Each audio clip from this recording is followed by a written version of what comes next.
Hello students, welcome in lecture number 3 of P block.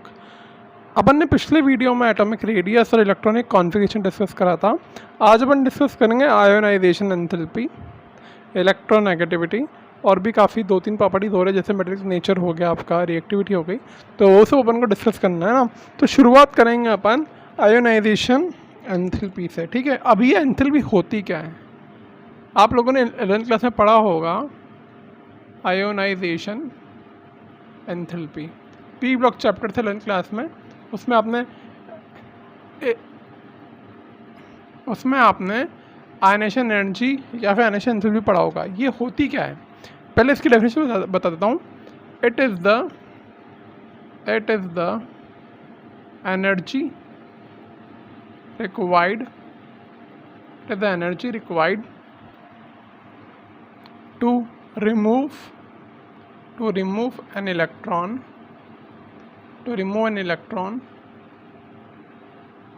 from an isolated gaseous atom, मतलब एक अकेला atom से, मतलब जो आइसोलेट अकेला है और गैशियस स्टेट में है, उससे जो एनर्जी निकालनी होगी, इलेक्ट्रॉन निकालने के लिए जो एनर्जी आपको उनको चाहिए, वो एनर्जी होती है आपकी आयनेशन एनर्जी। सपोज एग्जांपल समझो, सपोज कोई एटम है ए, ये आपका है गैस स्टेट में। ठीक है, अब इसमें से मैंने करा इलेक्ट्रॉन को रिमूव, तो ये बन जाएगा ए गैस का प्लस, और इलेक्ट्रॉन यहाँ पर रिमूव हो गया। तो इस पूरे प्रोसीजर में आपको एक एनर्जी देनी पड़ेगी, क्योंकि प्रोसीजर होगा आपका एंडोथर्मिक। क्या होगा, एंडोथर्मिक। तो यहाँ पे जो एनर्जी लगेगी उसको बोलूँगा मैं आयनेशन एनर्जी और आयनेशन एंथैल्पी, है ना। और क्या होगा, ये एंडोथर्मिक होगा, मीन्स डेल्टा एच की वैल्यू होगी यहाँ पे पॉजिटिव, मतलब आपको एनर्जी देनी पड़ती है।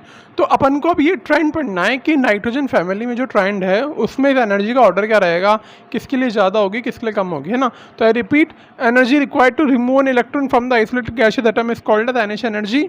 ये आपको एंडोथर्मिक प्रोसेस होता है, आपको एनर्जी देनी पड़ती है। अब आपको ट्रेंड पढ़ना है कि इस ट्रेंड को कैसे समझेंगे अपन। सपोज अब आपका हो गया नाइट्रोजन, फॉस्फोरस, आर्सेनिक, एंटीमनी और बिस्मथ, ये आपके 5 एलिमेंट हैं। अगर मैं बात करूं डाउन द ग्रुप, क्या होता है, डाउन द ग्रुप साइज बढ़ती है। ठीक है, अब आप मुझे बताइए, नाइट्रोजन से इलेक्ट्रॉन निकालना इजी होगा या फॉस्फोरस से इलेक्ट्रॉन निकालना इजी होगा। आप कुछ सोचिए, नाइट्रोजन के कॉन्फ़िगरेशन है 2,5, या बोलो तो मैं 1s2, 2s2, 2p3। फॉस्फोरस का कॉन्फ़िगरेशन है 2,8,7, तो इसमें आता है आपका neon 3s2, 3p3। I hope आप लोगों ने कॉन्फ़िगरेशन वाला लेक्चर देखा होगा, नहीं देखा तो पिछले वीडियो देख लीजिए, है ना। अब इसमें है एक शेल, नहीं सॉरी, इसमें है 2 शेल, इसमें 3 शेल। अब अगर डायग्राम की बात करूँ, नाइट्रोजन का डायग्राम बन जाएगा कुछ इस तरह से, पहला शेल, दूसरा शेल, ये आपका न्यूक्लियस। फॉस्फोरस का बनेगा कुछ इस तरह से, ये पहला शेल, दूसरा शेल और ये थर्ड शेल। ठीक है, अब दूसरे शेल में से इलेक्ट्रॉन निकालना और यहाँ पे थर्ड शेल से इलेक्ट्रॉन निकालना है। तो यहाँ पे देखो डिस्टेंस यहाँ पे दूर है न्यूक्लियस से, यानी कि फोर्स थोड़ा कम लग रहा होगा। यहाँ डिस्टेंस काफ़ी पास है, तो यहाँ फोर्स ज़्यादा लग रहा होगा। अब आप बताओ, नाइट्रोजन से इलेक्ट्रॉन निकालना ईजी होगा या फॉस्फोरस से? ऑब्वियसली फॉस्फोरस से, क्योंकि आपको यहाँ पे न्यूक्लियस से फोर्स कम है, इलेक्ट्रॉन काफ़ी दूर है, रेडियस ज़्यादा है, तो एनर्जी कम रिक्वायर्ड होगी। तो मैं इसके लिए बोल सकता हूँ, सपोज मैंने नाइट्रोजन का गैस है, उसमें से इलेक्ट्रॉन निकाला, तो बनेगा N plus gas plus electron. यहाँ पे एनर्जी रिक्वायर्ड हो रही है मेरी कितनी, IE1। इसी तरह सपोज मेरा फॉस्फोरस का गैस है, उसमें से मैंने इलेक्ट्रॉन निकाला, इसके लिए एनर्जी रिक्वायर्ड है IE2, तो ये बन जाएगा फॉस्फोरस का प्लस गैस प्लस इलेक्ट्रॉन, है ना। तो यहाँ हो जाएगा कि IE1 ग्रेटर देन IE2, यानी कि जो I1 एनर्जी है नाइट्रोजन के लिए वो ज़्यादा होगी फॉस्फोरस से। ठीक है, आई होप आपको समझ में आएगा। काफ़ी सिंपल सा कंसेप्ट होता है आयनेशन एनर्जी का। ठीक है, अब इसी यहाँ पे हम पूरे ग्रुप के कंपेयर करेंगे। अब देखो डाउन द ग्रुप क्या हो रहा है, साइज बढ़ती जा रही है, बढ़ती जा रही है, तो इलेक्ट्रॉन दूर जाता जा रहा है ना। शॉर्ट ट्रिक से समझो, अगर सपोज आप घर वालों के साथ हो, है ना, फैमिली के साथ रहते हो, घर में आपका फ्रेंड आपको बुलाना है कि ले बाहर चलो घूमने, क्या आप जा पाओगे? नहीं जा पाओगे ना। अगर सपोज आप कहीं शहर से दूर रहते हो, अकेले रूम लेके कोचिंग करते हो, स्कूलिंग करते हो, या कहीं अपने होम टाउन से बाहर रहते हो, कोई फ्रेंड आया तो आपको कोई रोक टोक करने वाला कोई नहीं, तो आप इजीली वहाँ उसके साथ चले जाओगे ना। तो आइसोलेट हो आप, तो आप मेरे को रिमूव करना है आपके घर से, तो कब इजी होगा? जब आप अपने घर से दूर होंगे, आप अपने न्यूक्लियस से यानी कि अपने पेरेंट्स से दूर होंगे, तो आपको रिमूव करना ईजी हो जाएगा। तो वही कंसेप्ट है यहाँ पे, जिसका जितना बड़ा रेडियस होगा उसको वहाँ से रिमूव करना उतना ही आसान हो जाएगा।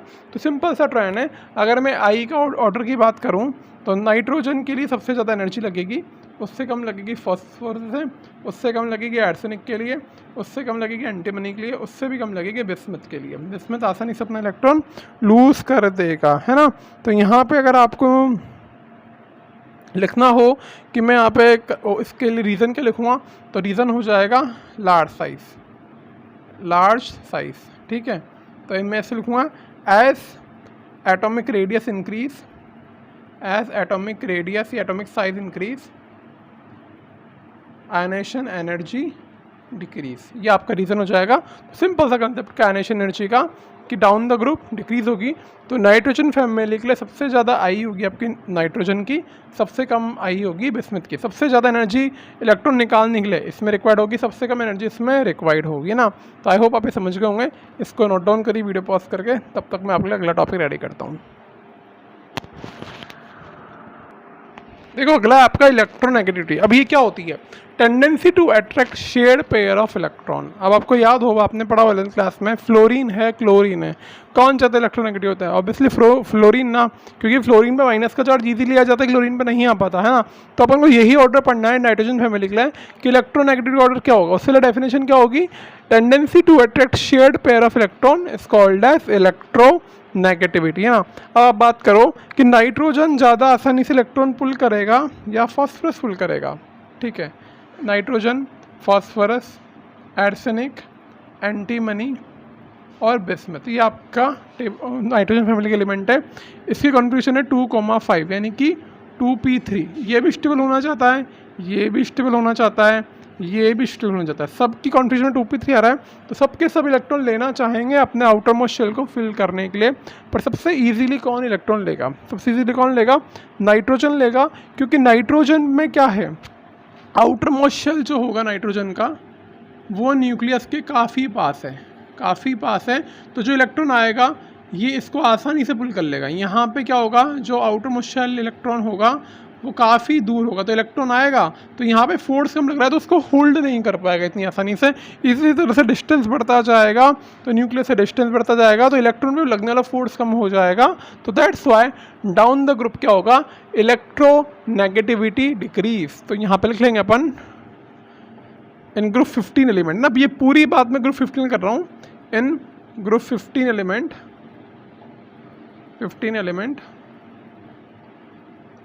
down the group electronegativity decrease, down the group electronegativity decreases। इसका रीज़न लिख लेंगे because as size increase force of attraction decrease, force of attraction by nucleus towards electron decreases, ठीक है। ये रीज़न हो गया कि साइज बढ़ने से फोर्स ऑफ अट्रैक्शन कम हो जाएगा, तो इलेक्ट्रॉन आसान। तो because as size increase force of attraction by nuclear decrease, तो यहाँ पे ऑर्डर हो जाएगा नाइट्रोजन का सबसे ज़्यादा होगा, बिस्मथ का सबसे कम होगा इलेक्ट्रोनेगेटिविटी, ठीक है। आप नोट डाउन करिए, रीज़न मैंने एक्सप्लेन कर दिया, इसका रीज़न क्या है। अब नेक्स्ट कैरेक्टरिस्टिक काफ़ी सिंपल है, दैट इज़ फिजिकल स्टेट, है ना। अब देखो क्या होगा इसमें, आपके नाइट्रोजन, फॉस्फोरस, आर्सेनिक, एंटीमनी और बिस्मथ, ये आपके 5 एलिमेंट है। नाइट्रोजन आपका होगा गैस में, जैसा कि मैंने पहले बताया था, और ये बाकी जितने भी एलिमेंट है these are solid at room temperature. Room temperature पे सब क्या है, सॉलिड स्टेट में होंगे, ठीक है। काफ़ी सिंपल सा कंसेप्ट है कि नाइट्रोजन इज गैस, बाकी अदर एलिमेंट जितने भी सब सॉलिड है, फॉस्फोरस, आर्सेनिक, एंटीमनी, बिस्मथ सब सॉलिड है, एट रूम टेम्परेचर। ठीक है, नोट डाउन करिए, काफ़ी सिंपल सा पॉइंट है यहाँ पे। अब फिजिकल स्टेट में अगर ये मुझे पता लग गया तो मैं ये बता सकता हूँ कि बॉइलिंग पॉइंट क्या होगा, डाउन द ग्रुप क्या होगा, बॉइलिंग पॉइंट इंक्रीज होगा, है ना।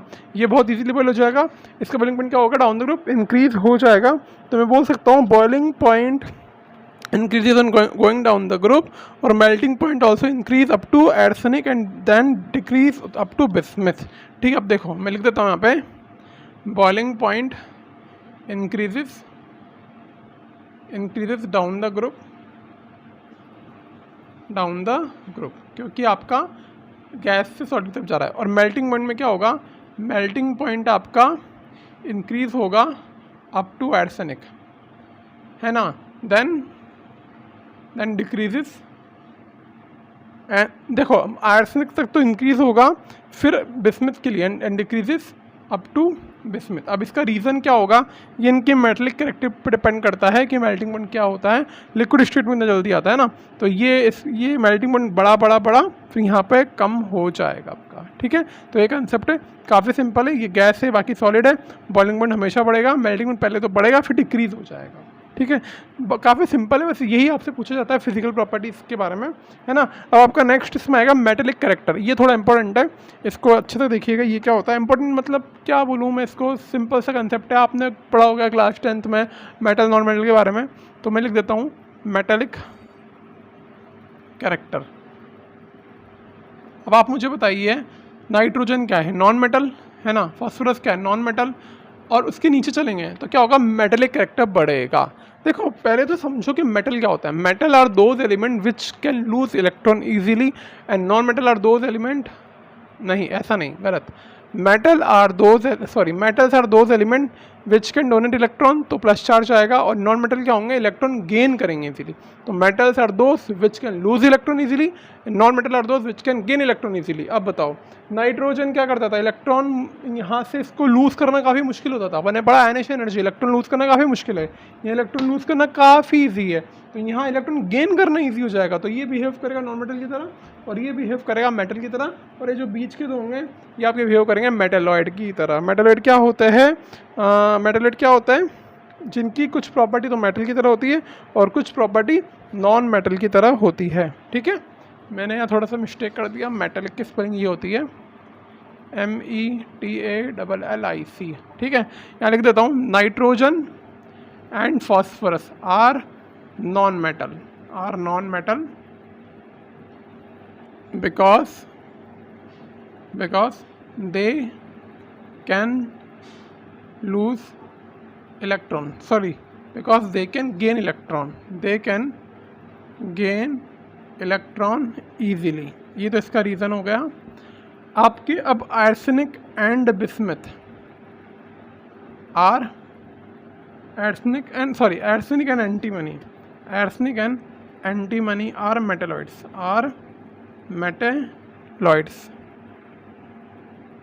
अब ये क्या होता है, ये तो नाइट्रोजन फॉस्फोरस नॉन मेटल, ये मेटेलॉइड मतलब ये both metal and non metal की प्रॉपर्टी रखेंगे। Both metal and non metal properties exist, है ना। काफ़ी सिंपल सा पॉइंट है। अब लास्ट आपका बिस्मिथ, ये क्या होगा, बिस्मिथ इज मेटल, ये प्योर मेटल होगा यहाँ पे, है ना, बिकॉज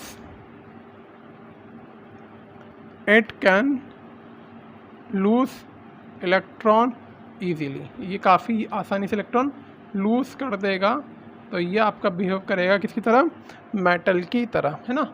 काफ़ी सिंपल है। NNP क्या होंगे, नॉन मेटल, रिपीट करिए। आर्सेनिक और बिस्मिथ क्या होंगे, मेटलॉइड, और ये क्या, बिस्मिथ क्या होगा, मेटल। यानी down the group metallic property क्या हुई, डिक्रीज हुई, डाउन द ग्रुप क्या है, नॉन मेटेलिक प्रॉपर्टी डिक्रीज हुई और down the group metallic property increase हुई, है ना। मैं बोल सकता हूँ यहाँ पे down the group metallic property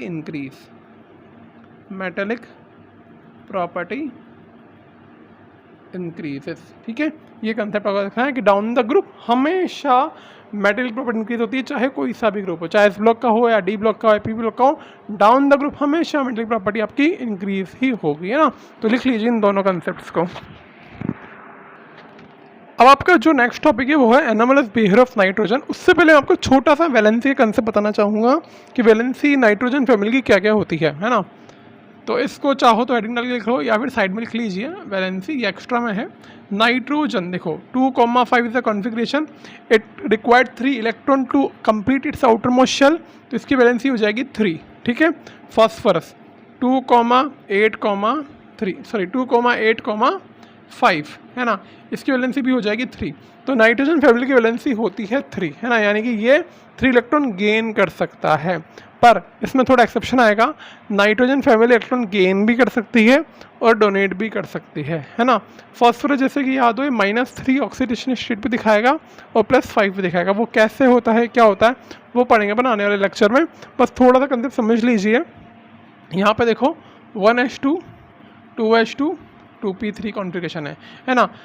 2,5 इसका शेल है, तो इसमें ओनली p के अंदर आपके 3 इलेक्ट्रॉन्स आ गए, 3 की पोजीशन खाली बची है, तो 3 और आ सकते हैं, इससे ज़्यादा इलेक्ट्रॉन ऑक्यूपाई नहीं कर सकता है ना।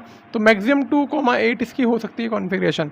पर यहाँ पे देखो फॉस्फोरस में 1s2 2s2 2p6, ये पहला शेल पूरा हो गया, ये दूसरा शेल पूरा हो गया, पर 3s2 और 3p3 दूसरे शेल में आपके 5 इलेक्ट्रॉन है। पर आपको याद हो, सॉरी थर्ड शेल में 5 इलेक्ट्रॉन है, पर आपको याद हो थर्ड शेल में मैक्सिमम 18 इलेक्ट्रॉन आ सकते हैं according to 2n² rule, n × 3 तो 3 का स्क्वायर 9, 9 × 18। तो यहाँ पे ये 3 इलेक्ट्रॉन भी गेन कर सकता है और अपना ऑक्टेट एक्सपेंड भी कर सकता है, 3 से ज़्यादा इलेक्ट्रॉन गेन कर सकता है, क्योंकि यहाँ पे 3d पूरा एम्प्टी होगा। 3d क्या है, पूरा का पूरा empty due to vacant 3d orbital, it can expand its octet. इसलिए नाइट्रोजन के हमेशा 3 बॉन्ड बन सकते हैं, पर फॉस्फोरस के 3 बॉन्ड भी बन सकते हैं, फॉस्फोरस के 5 बॉन्ड भी बन सकते हैं। तो दिस इज द कंसेप्ट, अपन को पढ़ना है ना लेक्चर में। आपको मैंने बता दिया नाइट्रोजन के पास वैकेंट डी ऑर्बिटल नहीं होते, पर बाकी अदर मेंबर्स के पास वैकेंट डी ऑर्बिटल होते हैं। इस रीज़न से नाइट्रोजन की प्रॉपर्टी बाकी अदर एलिमेंट से डिफर करती है ना। काफ़ी सिंपल सा टॉपिक है, इसको पढ़ेंगे अपन अपने अगले लेक्चर में। तब तक इसको आप रिवाइज करिए और एनसीईआरटी से रीडिंग करिए। Bye bye.